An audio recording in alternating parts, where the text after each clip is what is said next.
if you are a teenager and currently enrolled in high school and live within 50 miles of the arch in any direction, you are eligible to audition. And we accept all kinds of different talent. It is singers, dancers, musicians, circus performers, comedians, you name it, we've got it. As the competition progresses, we narrow preliminary contestants down to a semifinal round, followed by the final round, which is usually about 12 to 14 different acts. That final round is performed live at the Fabulous Fox Theater. It's funny because I think some people who don't know the show and don't know the competition here, teen talent competition, and they think of that thing that they saw in their high school gymnasium. That's not what this is at all. This is the best show in town for sure. And the great thing about it is it's free.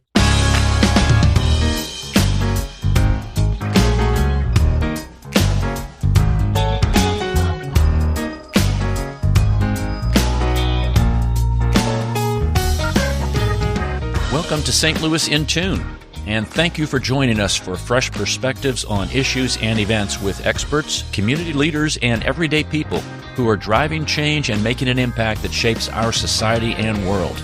The show is co-hosted by Arnold Stricker and Mark Langston. Leanne Matthews and Steve Neale are joining us today for a discussion about the upcoming 14th Annual Teen Talent Competition. Leanne and Steve, welcome to St. Louis in Tune again.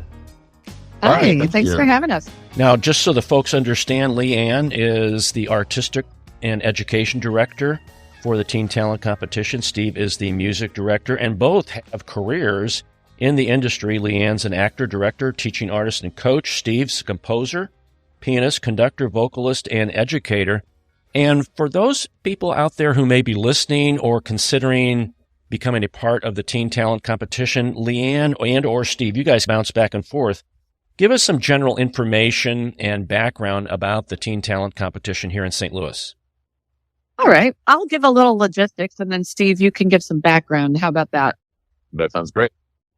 So this year, the preliminary auditions for the Teen Talent Competition start January 12th, I believe, the weekend of the 10th. And if you are a teenager and currently enrolled in high school and live within 50 miles of the arch in any direction, you are eligible to audition.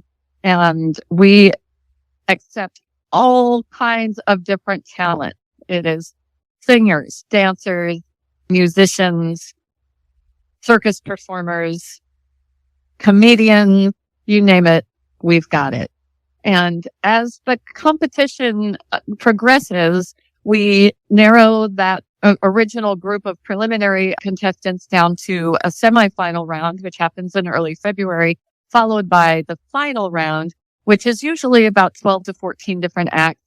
And that final round is performed live at the Fabulous Fox Theater. And that is where it culminates in just a wonderful evening of amazingly talented youth performing. Absolutely. It's funny because I think some people who don't know the show and don't know the competition here, teen talent competition, and they think of that thing that they saw in their high school gymnasium. That's not what this is at all. This is the best show in town for sure. And the great thing about it is it's free. It's free to participate in, free to come and see as long as you've got tickets. It's the best. Mary Strauss started this competition back when she reopened the newly renovated Fox in the 80s, and it lasted a few years, then it went away for a little bit and then got resurrected, and really as a way to foster talent for young people in the city, which it has done. We've got, even if you're not a finalist in the competition, the Performing Arts Charitable Foundation really generates great opportunities for young people who just are in any of the competition all the way through, from working with the professionals that are the judges to performance opportunities and scholarships and other things like that. It's really an amazing thing. There's been some great acts, and some of the contestants and or finalists and winners have gone on to some pretty big things, correct? Yeah, many of them have, actually. I'm entering into my second year with the competition, and Steve has been there for a little bit longer. So, Steve, why don't you talk about some of the wonderful careers that have been born? Absolutely. We've had contestants go on to be in Broadway shows. One of our winners from a few years ago, Royce Martin, just released his own CD. Wow.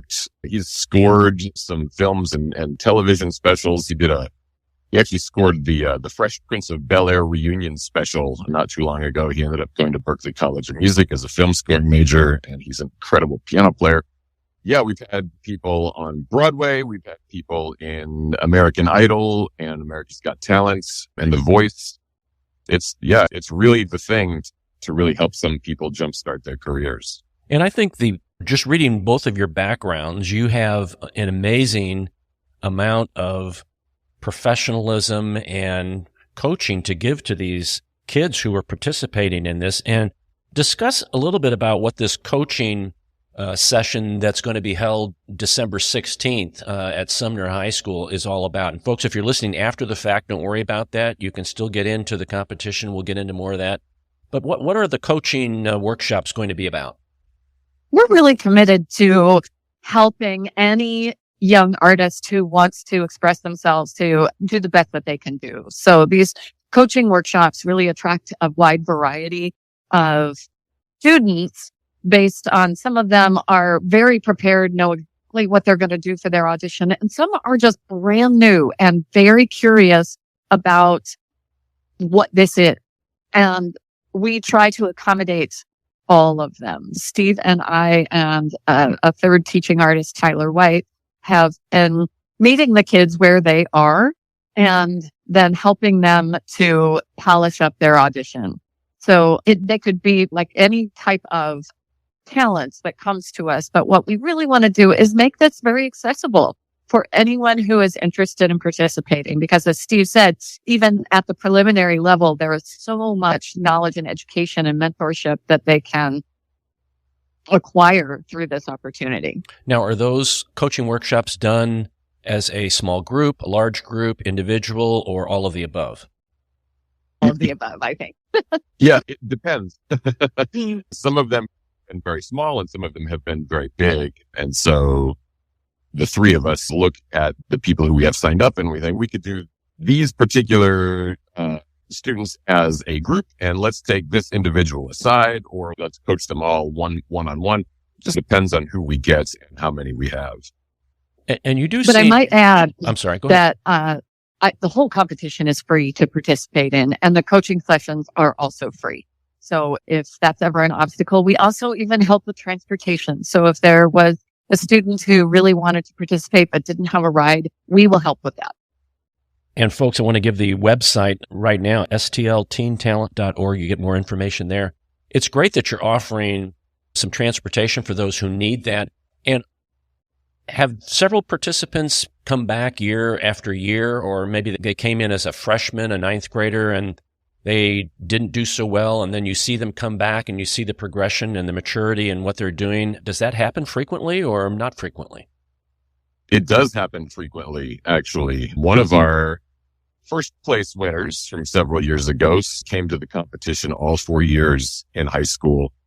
And the first year, she didn't move past the preliminary round. She took what the judges and the coaches had offered her. And by the fourth time, her senior year, she won the whole thing. She took the first prize. Yeah. And Steve, how did you get involved in the whole teen talent competition? That's a really good question. I don't know. No. You were the only one left at the office at the time. Yeah. No, several years ago, my gosh, it's probably been about 10 years maybe now. It seems I got a call from the then director. His name was Tony Parisi, and they had been using a different person every year, and they wanted to make it a more formal thing, more organized, a bigger deal. And so they brought me in because I've got loads of teaching experience, but also they needed somebody that could build the pit orchestra up a little bit. And I ended up being the person that writes all of the arrangements for the pit orchestra. They really needed somebody that could have their hands in both areas of this production. And so that's why they called me. Well, that's great. Leanne, how did you get involved? I similarly just got a phone call one day. My background is, like Steve's, is in kind of a combination of education and professional theater artistry. So I know a lot of people, and a wonderful person recommended me for the job when they needed a production director.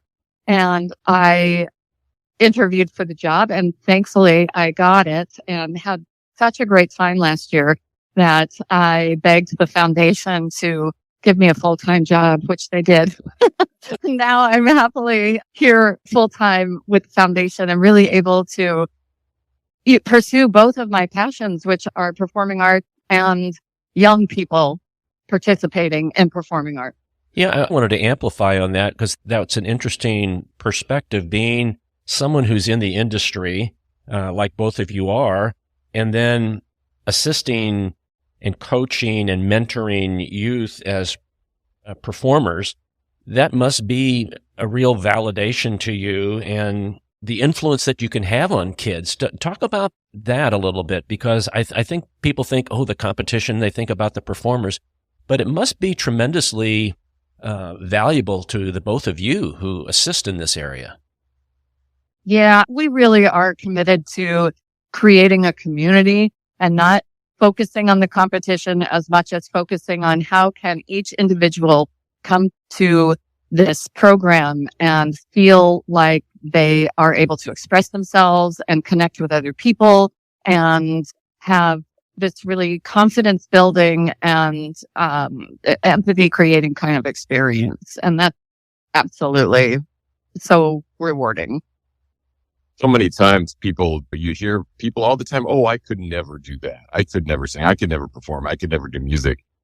And I think that's ingrained in our culture in a lot of ways. And so you're right. It is extremely gratifying to help people understand that, yes, they can actually do this and they can do it at an extremely high level. It is my favorite thing that I do all year. It's my favorite gig of the year. And it is enormous. Like Leanne and I and the rest of the team, we all get teary-eyed all the time just watching these kids grow. You're just seeing them walk out on stage to the Fox and their jaws drop open at what an experience it is. Just to stand on that stage is just extremely gratifying. And they go from walking out on that stage for the first time at rehearsal, just awestruck, and then walking out on that stage the night of their performance like they own it. Yeah, it's amazing. It's so cool. And that is, I can imagine that there's teens out there who are wanting to participate, and maybe I can do this at home, I can do this in front of my teacher, but to get out there and do this in public, sometimes the nerves get in the way. This kind of is a twofold question for the both of you. What kind of advice do you give those who are entering the competition? Because sometimes I know the mental side of it can overtake the quote-unquote talent side of it. And are those things that you talk about at the workshops also? That's a big part of the workshop, actually, is talking about the mindset for performance. And I think that a lot of people think I'm nervous and that's a bad thing, but that's not a bad thing at all. We all get nervous. All of us pros, we all get nervous before we walk out on stage. And that's part of what we do. And so normalizing the nerves and understanding what to do with them and how to focus them is a big part of the workshops and the whole rehearsal process, the finals. Yeah. And I think the word process is very important to understand that the nerves are part of the process. The preparation is part of the process. The rehearsals are part of the process. And when you are about to step on stage and you are feeling those nerves, you have to realize that you can trust the process that you've engaged in. It's there to help you succeed. So we absolutely try to lead them through the entire experience and give them some tools along the way to manage some of those jitters. I think that was a great word that you used there in the latter sentence. It's an experience, because some people think a competition, I'm just going to get out there and sing or play or do my routine. And there is so much that goes into that. And do you encourage costumes and props and things like that for those people that need those things? We actually provide them. We have a full creative team, including a costume designer, lighting designer, sound. We have full tech. We're really wanting to show the audience a high production level.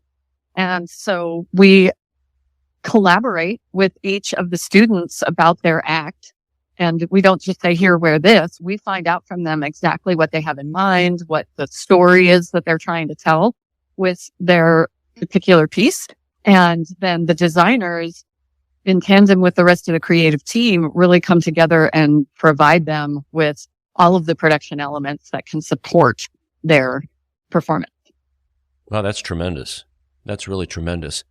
So folks, stlteentalent.org, stlteentalent.org. The workshop is Saturday, December 16th from 9 o'clock to 12 o'clock noon. You can sign up on the website. And if you're listening to this after the fact, that's okay. Because the deadline for the competition is what, Leanne? I believe it's January 3rd. So you still have plenty of time to register. January 3rd, because those preliminary auditions are the weekend of the 13th, January 13th and 14th, semifinals February 3rd and 4th, and the finals will be in March, a date to be determined. And that's also going to be on PBS 9, right? Don't you carry it that way? Yeah. They show it every year, which is pretty special. Now, some final thoughts and words of encouragement for people that want to attend. Steve, I'll start with you first. What are you going to tell that teen who's, I don't know if I should, I don't know if I can? What are you going to tell them? I would say that if you are even considering it, you have nothing to lose by just showing up, right? Showing up is 90% of the game in performing arts. Just show up. There's no pressure. There's nothing to lose by. There's no free. And you get to have all of these professionals helping you and assisting you and giving you constructive criticism all along the way. And even if you don't advance in the competition, that's totally fine. You're still going to walk away with more knowledge and more confidence, more readiness for the next time you come into the same situation. Great advice. Leanne? I am not sure I have anything to add to that. That's the perfect answer. Just show up. We'll help you through the rest. So if you have that inclination, stlteentalent.org, stlteentalent.org. And just so you know how good our guests are at what they do, you can go to leannematthews.com, stevenealmusic.com. They are the individuals we've been talking to about the 14th annual Teen Talent competition. 14 years. That's unbelievable. It's been going on that long. And I really want to thank you, Leanne and Steve, for coming on the show to talk about this. And I hope that there's a great turnout, and we look forward to seeing the results in March. Thank you very much. Thanks for helping us spread the word. Yes, thank you so much.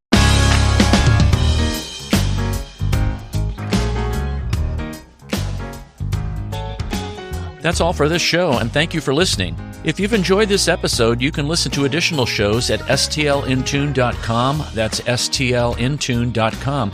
And please consider leaving a review on Apple or Podchaser or your preferred podcast platform, as your feedback helps us reach more listeners and continue to grow. Thanks to Bob Berthasell for our theme music and co-host Mark Langston. And we thank you for being a part of our community of curious minds. St. Louis in Tune is a production of Motif Media Group and the U.S. Radio Network. Remember to keep seeking, keep learning, walk worthy, and let your light shine. For St. Louis in Tune, I'm Arnold Stricker.